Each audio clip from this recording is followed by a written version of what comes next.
Hello friends, once again welcome back to my YouTube channel commerce Vani. अगर आप salary से income derive कर रहे हैं तो आपके लिए सबसे ज्यादा इंपॉर्टेंट फाइनेंशियल डॉक्यूमेंट हो जाता है फॉर्म 16। तो आज हम डिस्कस करेंगे फॉर्म 16 के बारे में, जानेंगे कि फॉर्म 16 होता क्या है, फॉर्म 16 हमें क्यों जरूरत रहता है, फॉर्म 16 कब इशू होता है, फॉर्म 16 को कितने हिस्सों में डिवाइड किया जाता है और फॉर्म 16 के बेनिफिट्स क्या हैं। अगर आपने हमारे चैनल को अब तक सब्सक्राइब नहीं किया है तो वीडियो के एंड होने के बाद ही चैनल को तुरंत सब्सक्राइब कर लीजिए। तो चलिए without wasting much of the time video को स्टार्ट करते हैं।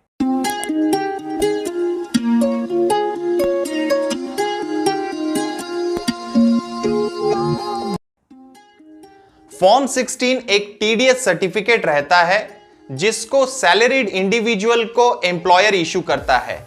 एम्प्लॉयर जब एम्प्लॉय को सैलरी पे करता है तो कुछ टीडीएस डिडक्ट कर लेता है।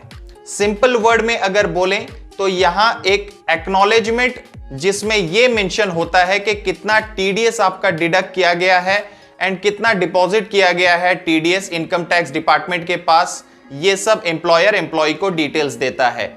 अगर आपने एक से ज्यादा एम्प्लॉयर के पास पूरे साल काम किया है और हर एम्प्लॉयर ने आपका टीडीएस डिडक्ट कर रखा है तो उस केस में आपको एक से ज्यादा फॉर्म 16 इशू किया जाएगा। हर एम्प्लॉयर आपको एक इंडिविजुअल फॉर्म 16 अपने तरफ से इशू करेगा।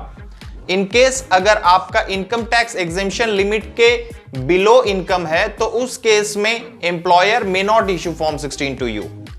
फॉर्म 16 हमें हेल्प करता है कि हम अपने इनकम टैक्स रिटर्न को सही तरह से फाइल कर सके।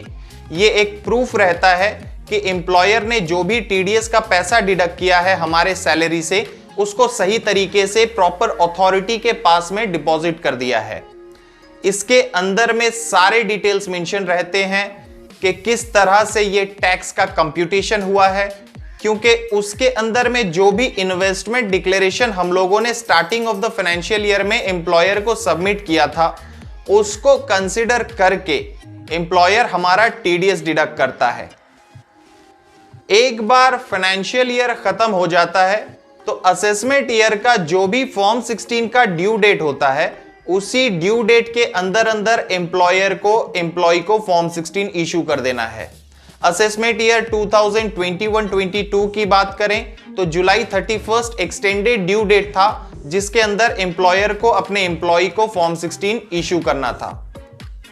फॉर्म 16 को दो पार्ट में डिवाइड किया जाता है, part A and part B. Part A के अंदर में एम्प्लॉयर और एम्प्लॉय का बेसिक डिटेल मेंशन होता है, जैसे कि एम्प्लॉय का नेम, एड्रेस, पैन, एम्प्लॉयर का नेम, एड्रेस, पैन, टैन, इसके अलावा कितना टैक्स डिडक्ट किया गया है, कौन कौन से डेट में टैक्स को डिपॉजिट किया गया है सेंट्रल गवर्नमेंट के अकाउंट में, चालान का डिटेल्स, ये सारी चीजें पार्ट ए के अंदर में मेंशन होती है। फॉर्म 16 का पार्ट बी हमें बताता है कि हमारा जो टैक्स है वो कैसे कंप्यूट किया गया है। सारे इन्वेस्टमेंट्स जो हमने starting of the financial year में डिक्लेयर करे थे, जो प्रूफ ऑफ इन्वेस्टमेंट हमने सबमिट किया था, उन सब को कंसीडर करके कैसे टैक्स का कंप्यूटेशन किया गया है। फॉर्म 16 हेल्प करता है हमें अपना इनकम टैक्स रिटर्न को सही तरह से फाइल करने के लिए। ये एक इनकम प्रूफ जैसा भी काम करता है। फॉर्म 16 हमें बताता है कि हमारा इनकम टैक्स कंप्यूट कैसे किया गया है। अगर हमको लोन चाहिए देन उसके असेसमेंट एंड अप्रूवल में भी फॉर्म 16 बहुत ही यूजफुल रहता है। वीजा का रिक्वायरमेंट में भी फॉर्म 16 काफी हेल्पफुल डॉक्यूमेंट हो सकता है। तो ये थी ओवरऑल एक जानकारी फॉर्म 16 के बारे में। आई एम श्योर कि इस वीडियो को देखने के बाद आपको फॉर्म 16 के बारे में बहुत सारी चीजें जानने का मौका मिला होगा।